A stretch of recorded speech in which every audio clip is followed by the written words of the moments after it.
Kung bago ka lang sa channel na to at isa kang true-blooded Aldab Nation na nagmamahal po kila Maine Mendoza at Alden Richards, tama po ang channel na pinuntahan mo, kaya consider na kitang bagong subscriber.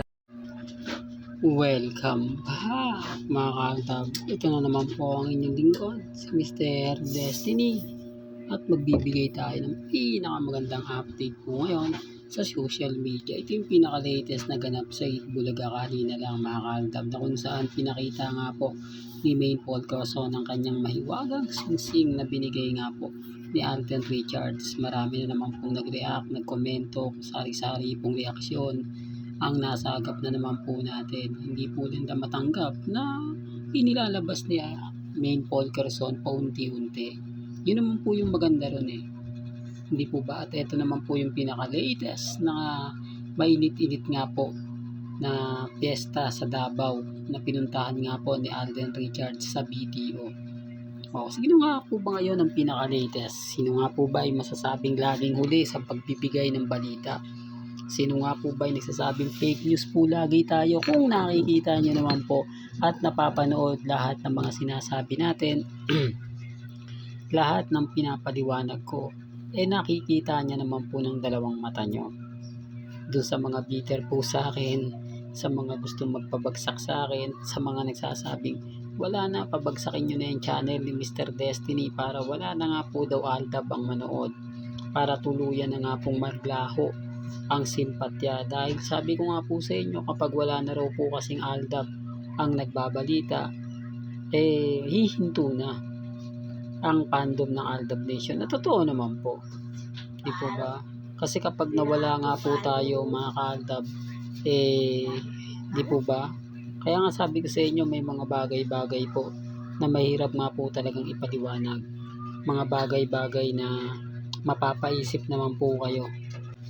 Kaya nga po yung iba nagsasabi sa akin na i-down nyo na si Mr. Destiny, di po ba? Kaya nga po napakarami pong suhol ng ibinibigay sa atin.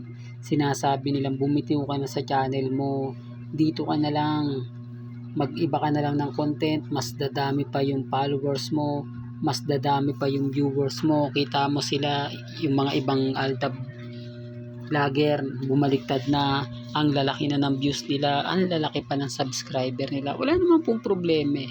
Ako po kasi pinaninindigan ko yung pagsama-sama po ng mga mamis, mga titas, mga senyor, kasi kumbaga sila po talaga yung dahilan, sila po ang rason kung bakit naitayo yung channel natin.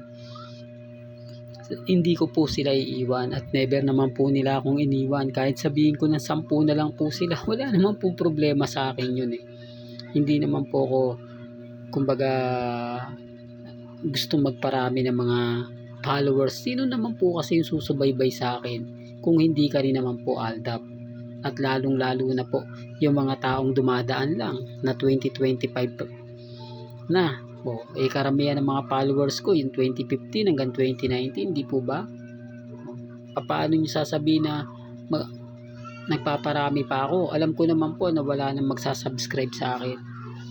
Alam ko naman po na wala na pong tututok pa sa akin, kundi yung mga mamis lang. Tama naman po yung mga komento ng iba na kumbaga kukunti na lang yung ganito sa'yo Mr. Destiny, ayaw pang bumitaw, ayaw pang magpalit ng content. Kung yung cut din ang in-upload mo, malamang sa alamang napakarami mo ng views, lagi ka nagte-trending, lagi kang pinag-uusapan dahil nauuna ka sa mga bali-balita, updated ka. Pero never kong ginawa yan, di po ba mga ka-Aldab? Sabi ko nga po sa inyo lang po si Mr. Destiny. Gaya po ng singsing, unahin na natin yung pagpapakita ni Mengay. Simula na po yan. Simula na po na pagbabalik ng tamang panahon. Kahapon ang post niya, sina Jose, Wally, Paulo. Ngayon pinakikita niya at pinaninindigan niya na. Di po ba? Yung singsing po, regalo po ni Alden yan. Hindi, real talk yan. Alam po ng mga Alden fanatics at mga Maine fanatics yan. Pero syempre, hindi na nila kakampihan si Mr. Destiny. Pero kung maaalala nyo ng mga panahon ng 2017 at 2018, Doon ko lang mapapatunayan. Siyempre marami tayong video niyan. Di po ba? Tignan nyo po yung mga video na singsing na pinakita ko. Hawig na hawig po sa singsing na suot po ni Mengay. O, paano kung i-edit yung mga singsing na yun? Kuha po yun ng 2017. Hindi, sinasabi ko lang po mga kalda para lang malinaw. Sinasabi ko lang po sa mga taong dumadaan at bumibisita po sa channel ni Mr. Destiny. Nakita nyo naman po yung post ni Alden. Di po ba? Yung pangarap niya natutupad na, paunti-unti. Pero darating din po yung point na si Mengay naman po ang magpapabigay o maglalabas ng mga anunsyo. Gaya po ng karawan ni Bossing. O baka magulat po kayo o gulatin na naman po tayo na si Alden Richards naandun sa birthday ni Maine Polkerson. Ni Bossing Big Soto. Although nandun naman po lagi siya. Alam naman po natin yan dahil kumpare niya at inaanak niya yung anak ni si Tali. Kaya nga po laging naandun siya. Kaya lang, hindi lang siya tinatamaan ng camera. Hindi siya binibigyan o sinasabi ni Alden, wag nyo na akong kunan. Ngayon, baka magulantang kayo. Di po ba?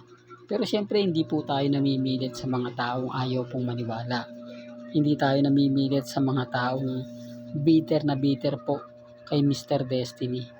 Kasi sabi ko nga po sa inyo, simula't simula pa lang po, napakarami na nating update, napakarami na nating ganap. Dahil hindi naman po tayo natutulog sa pansitan, gaya po ng sinasabi ng iba, gaya po ng mga pananaw ng mga komento na yung channel ni Mr. Destiny, puro throwback. Nagbibigay po ako ng throwback pero updated naman po tayo. Nakikita nyo naman po kung ano yung post ni Alden, kung ano yung post ni Maine. Yun po yung mga pinapaliwanag at sinasabi ko. Hindi lang po nila matanggap dahil nga po bitter nga po sila.